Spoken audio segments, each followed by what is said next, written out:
Welcome back, warriors. This is your refuge from the noise, your battleground for inner strength, where we choose discipline, clarity, and fire. There's a moment in life that doesn't make a sound, but it cuts the deepest. It doesn't announce its arrival. It doesn't break the door down. It slips in quietly, almost politely. It waits, and then it hits you. When the laughter fades, when the room clears out, when your phone stays silent for hours, and you finally realize you're not seen, you're used, you're tolerated, you're convenient. And in that silence, the weight settles on your chest like concrete. That, right there, is the real battlefield of life. Not the one people post about with flashy edits or fake smiles, but the one inside, the one no one claps for. You know the feeling. You've lived it. You were the one they called at 2 a.m. when their world was falling apart, but somehow they forgot your name when their skies cleared. You were the one who showed up, who held space, who gave when you had nothing left in your tank, just fumes and faith. And when your own knees buckled, no one noticed. No one stayed. You picked yourself up, dusted off the pain, and pretended you were fine. That's not weakness. That's not foolishness. That's strength most people don't even understand. See, we glorify resilience, but we never talk about how damn lonely it is, how brutal it feels to keep giving when your own soul is running on empty. We say, stay strong, but who's there when you finally break? Who catches you when you fall? Let me tell you something real. This is where true mental toughness is born. Not in a morning routine, not in cold showers or a gym selfie, but in the silence of your apartment when no one checks in. In the smile you force at work, even though you were crying behind the wheel 10 minutes ago. In the 100 times you swallowed your pain just so you wouldn't burden someone else. That's the arena. That's the fire that forges something unshakable inside you. Marcus Aurelius lived that fire. People love to quote him now, but few understand the weight he carried. He was emperor of Rome, sure, but he was also a grieving father, a man drowning in responsibility, a soul fighting his own shadows. He wrote meditations not to impress the world, but to survive it. Every page he wrote was a lifeline, a reminder to himself not to lose grip, not to give in, not to disappear under the pressure. Marcus wasn't trying to be a philosopher. He was trying to stay sane. And maybe you've never ruled an empire, but if you've ever loved someone who walked away, if you've ever held your own pieces together in the dark, if you've ever woken up and had to rebuild your will to live from the ground up, then you've already lived Stoicism deeper than most ever will. This video isn't about lofty ideals or distant ancient wisdom. This is about your life, your scars, your silent battles. These Stoic principles aren't just ideas. They're tattoos burned into your skin. They're lessons you learned the hard way. You don't need a scroll to tell you how to endure. You've already done it. Every time you kept going, every time you didn't let the bitterness take over, every time you loved again after betrayal, stood back up after being knocked down, or trusted life when it gave you nothing but storms, you embodied Stoicism. But here's the thing, most of us never give ourselves credit. We bury the pain, call it normal, and move on. We downplay our own resilience because no one was there to witness it. But you need to know, what you survived would have broken someone else. You didn't just make it through, you built yourself through it. So, stay with me. Don't just watch this video, feel every word like it was written for you, because it was. We're going to dive deep into 6 raw, unfiltered Stoic principles. Not from the polished lens of a textbook, but from the dirt, the fire, the raw moments life throws at us when we least expect it. These principles aren't meant to sound wise. They're meant to wake you up. They'll shake you. They'll sting. But they'll also heal something inside of you that's been bleeding for too long. By the end of this, you won't just understand Stoicism, you'll own it. You'll look back on your life and realize you weren't weak, you weren't broken, you were being built, layer by layer, scar by scar. So, I need you to do something bold. Comment this below. I was built through what I survived. Let the world know you're not ashamed of your past. You're defined by the strength it gave you. And before we dive in, like this video, share it with someone walking through their own personal fire, and subscribe to this channel. But don't skip a second, because the exact line that might save your mindset, that might pull you out of the pit, could be the one you almost ignored. Let's dig into this together, and this time, let's not just survive. Let's transform. Now let's dive in. Number 1. Control what you can. Then, let go. You ever find yourself waking up with that same weight pressing on your chest day after day, still hoping for a text that won't come, still rereading old messages, looking for clues you missed, still stuck in a loop, praying that maybe, just maybe, things will go back to how they used to be? You try to piece it all back together. You tell yourself if you just try harder, love deeper, hold tighter, it'll all make sense again. But deep down, you know it's already over. And that's where the pain starts to carve itself into your bones. You gave everything to someone or something that couldn't carry the weight with you. You fought for a love that didn't fight back. You poured energy into a job, a dream, a friendship, only to watch it slip through your fingers like sand. That feeling, it's brutal. It makes you question your worth. It makes you think, if I was just a little better, maybe they'd stay. Maybe this wouldn't hurt so bad. But Marcus Aurelius said something that shakes you awake. You have power over your mind, not outside events. Realize this, and you will find strength. It hits hard, doesn't it? Because the truth is, you're not in control of the storm, but you're still the captain of your ship. And that moment you stop trying to steer the wind and start steering your own damn soul, that's when the game changes. You've cried in rooms full of people who never noticed.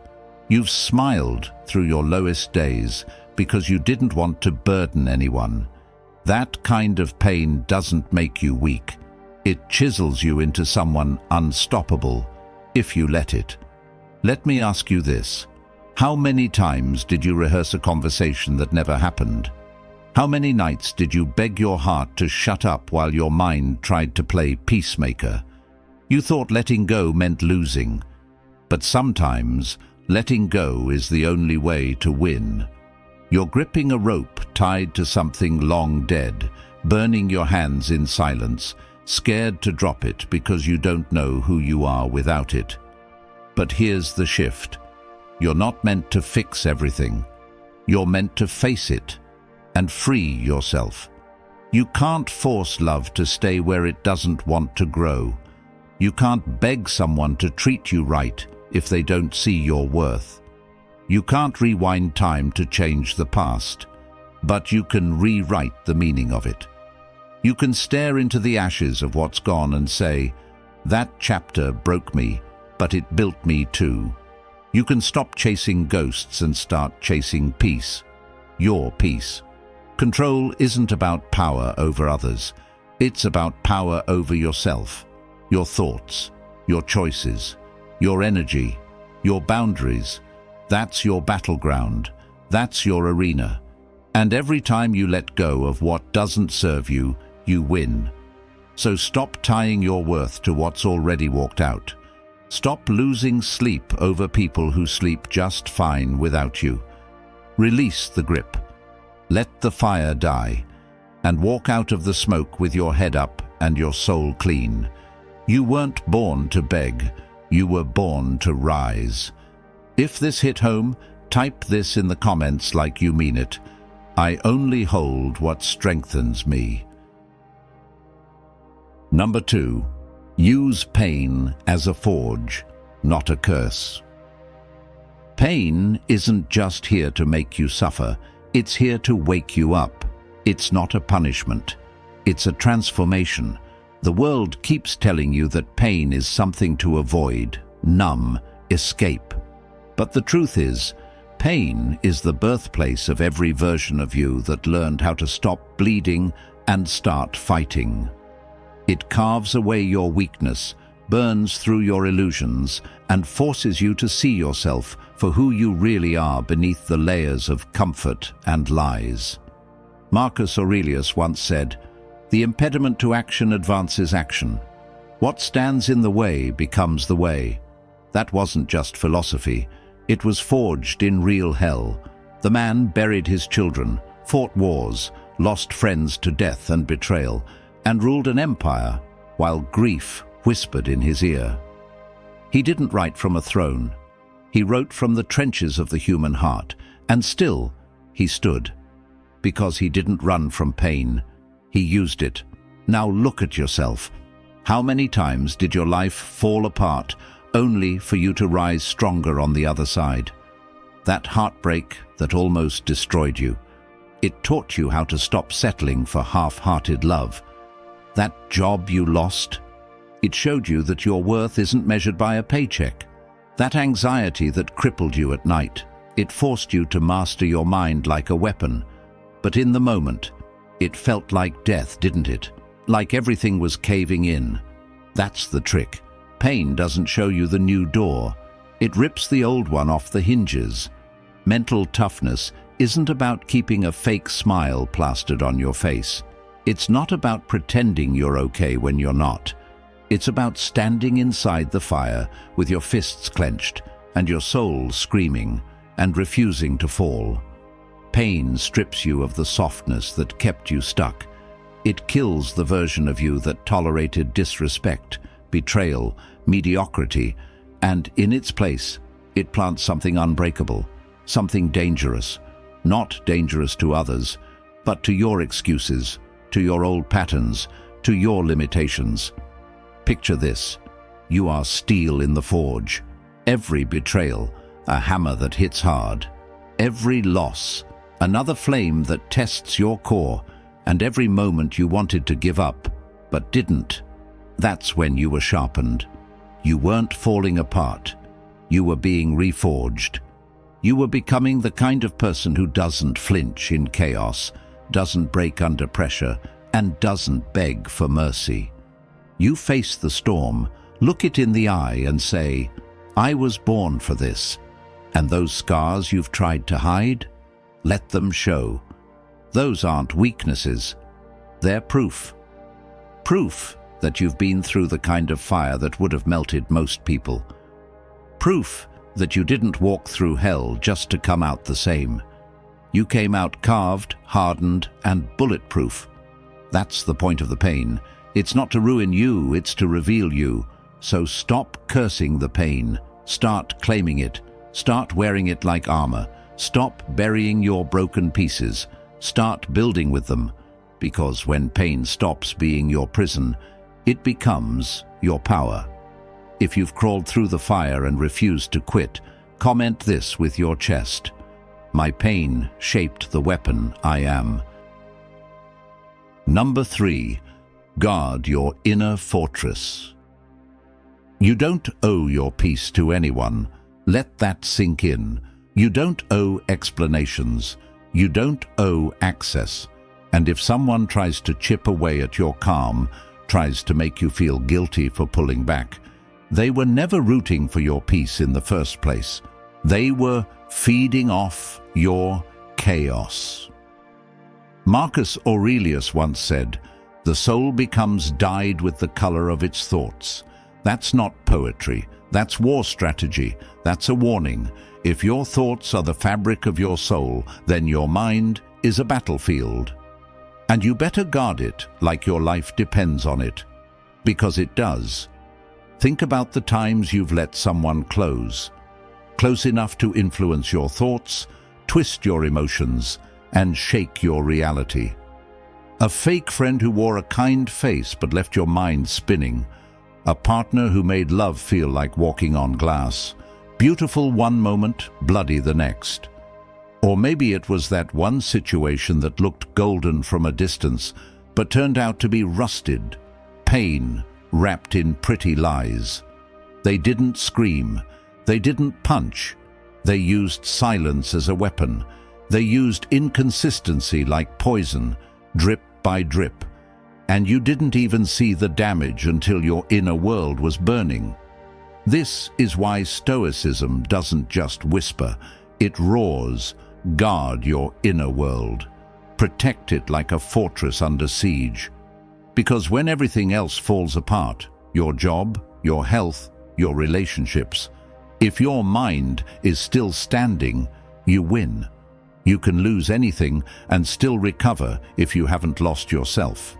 But most people, they leave their minds wide open, scroll through garbage, absorb everyone else's drama, say yes when their soul is screaming no.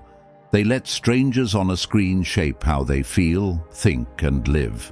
They confuse being available with being valuable, and they wonder why they're exhausted, empty, off track. It's not depression, it's invasion. It's the result of mental doors being left unguarded for too long. You need to become the gatekeeper of your energy, your time, your peace. Not everyone gets in. Not everyone earns the right to sit at your table. Stop treating loyalty like self-sacrifice. You weren't put here to bleed for people who wouldn't even hand you a bandage. Start pulling back, not because you're bitter, but because you finally get it. Your peace isn't selfish. It's sacred. It's not a weakness to go quiet. It's a sign that you've outgrown the noise. Your mind is a temple. Your thoughts, the architects of your reality. You don't let anyone walk in with muddy boots. So let the wrong people call you cold. Let them misunderstand your silence. That's not your problem. You're not here to explain your growth to people still addicted to chaos. You're here to build a life that feels like freedom, not survival. Let them say, you've changed. Because if guarding your peace looks like distance, solitude, or silence, so be it. That's not isolation. That's transformation. Number 4, practice voluntary discomfort. We were raised to dodge discomfort, to run from pain, to chase comfort like it's the final prize in life. But Stoicism doesn't hand you a pillow. It hands you a blade and tells you to sharpen your soul. Not because pain is glorious, but because real growth has never been birthed in luxury. It's born in the fire, in the cold, in the days when your body screams and your mind begs you to stop, and you keep going. Marcus Aurelius didn't wait for life to break him. He chose the hard road. He stripped away the fluff of royalty and trained himself like a soldier. Why? Because when life finally hit, he didn't flinch. He'd already been forged in self-inflicted storms. That's the lesson most people miss. You don't train because you're weak. You train so the world doesn't get the chance to decide when you break. He wrote, "If you are distressed by anything external, the pain is not due to the thing itself, but to your estimate of it, and this you have the power to revoke." That's not just wisdom. That's a psychological sledgehammer. Most of your suffering isn't from life. It's from how you see it. Your interpretation is the real cage. And Stoicism hands you the key. So, start small. Wake up earlier than comfort would like. Push your body past the breaking point and see what lies on the other side of exhaustion. Eat less than you want and learn that hunger won't kill you, but gluttony will. Take cold showers, not because you're chasing trends, but because you need to feel something real. A sting, a shiver, a signal that you're alive and in control. Walk straight into rejection. Let it punch you in the face and don't flinch. The world won't hand you resilience. You build it. Discomfort isn't your enemy. Weakness is. And comfort feeds it like sugar feeds disease. Comfort kills drive. It dulls your edge. It wraps chains around ambition and calls it peace. But peace without strength is fragility. And that's not your destiny. Think of the warrior. He doesn't wait for the enemy to arrive. He trains during the quiet. He sharpens the blade during peace. Not because war is here, but because it's always coming. The hard truth? If you're not battle-tested, you'll break at the first hit. Life won't give you a warning. It'll crash through the door and demand answers. You either collapse or rise. And rising requires training. Voluntary discomfort is your armor. It's the mental steel that turns "I can't" into "I already did worse than this yesterday." It's skipping meals to understand self-control. It's choosing solitude to see who you really are when the noise stops. It's saying no when everyone expects a yes. It's walking the lonely road while others dance in the crowd. It's not about being extreme. It's about being ready. Because when your world falls apart, and someday it will, comfort won't save you. But the pain you trained with, the hardship you invited, that's what carries you. Number 5. Face mortality. Live with urgency. You are dying. Slowly. Quietly. And whether you like it or not, every breath you take steals one from your future. Most men walk through life like it's a rehearsal, like there's a backstage pass, like they can snooze on purpose and somehow wake up fulfilled. But time doesn't wait. It doesn't bargain. It doesn't care if you're not ready. It slips through your fingers while you scroll, while you overthink, while you stall. Marcus Aurelius didn't sugarcoat reality. He said, "You could leave life right now. Let that determine what you do and say and think." He didn't write that as a poet. He wrote it as a man staring death in the face and daring himself to live before it showed up. That's not just a quote. That's a punch to the soul. A wake-up call with no snooze button. You think you'll cut ties with toxic people when the timing feels right. You think you'll chase that dream when everything lines up like some cosmic green light. That you'll heal, grow, move on. Someday? Let me rip that delusion apart. There is no someday. There is no perfect time. There's just now, and even that's slipping away while you hesitate. How many more mornings are you going to wake up with regret choking your chest? How many years will you spend watching other people chase what you know lives inside you? You say fear is stopping you, but it's not fear. It's comfort. It's that velvet prison of routine. It's that voice whispering, later. But later is the enemy. It's the greatest thief of all. You think you've got time? Then visit a hospital. Walk through the oncology ward. Look a dying man in the eye and tell him you're waiting until you're ready. He'd give anything for another morning, another chance to start. Meanwhile, you've got today, and you treat it like trash. You scroll it away. You sleep it off. You numb yourself and call it peace. This life isn't a dress rehearsal. You won't get a second act. You won't get to beg time for a redo. So make it count. Every second you hesitate, death steps in. Every time you hold back your truth, stay in a dead relationship. Let your dream rot in the corner. You are letting go of the only life you have. The man who remembers death lives differently. He moves fast. He speaks bold. He loves without armor. He creates without waiting for applause.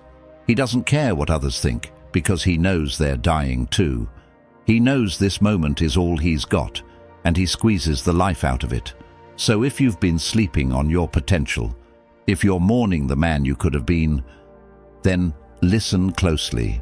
You can still become him, but only if you kill the delay. Only if you stop making comfort your God and start honoring urgency like your life depends on it, because it does.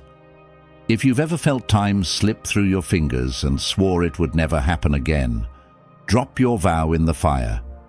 I live like I'm dying, because I am. Number 6. Turn every setback into a test. They left. You shattered. Everything you built crumbled. The people you trusted vanished. And for a moment, you thought that was it. The credits rolled. The story ended. But it didn't. It wasn't the end. It was the beginning of the real test. Marcus Aurelius said, "The impediment to action advances action. What stands in the way becomes the way." He didn't mean it metaphorically. He meant the heartbreak, the failure, the betrayal. That is the path. That's not life breaking you. That's life shaping you. When the business failed, when the girl ghosted, when your mental health cracked under pressure, you didn't just suffer, you got stripped. The masks came off, the comfort peeled away. All that remained was the real you. And that was the mirror. Maybe you asked, why me? Maybe you cursed the sky, the silence, the people who left without looking back. But Stoicism doesn't comfort you with pity. It hits you with clarity. It flips the script and says, why not you? You asked for strength, but did you think strength shows up like a blessing? Strength isn't some warm light that lands in your lap. It arrives disguised as fire, as chaos, as agony.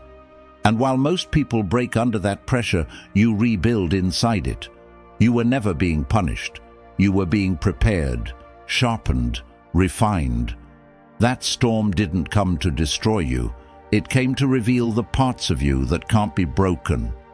The real steel, buried underneath the doubt and the comfort. Every betrayal, that was the universe showing you who's fake. Every heartbreak, a reminder that your worth isn't up for debate. Every moment on your knees, a silent whisper from life itself. Get up, different. Get up, stronger. Get up and become who you were meant to be. The test was never about pain. It was always about your response. That's where your power lives. In your reaction, in your refusal to stay small, in the decision to stand up, even when standing feels like war. Look around you. Every legend you admire, he broke first. He bled. He doubted. He crawled through hell before he ever walked into glory. The fearless ones? They weren't born bold.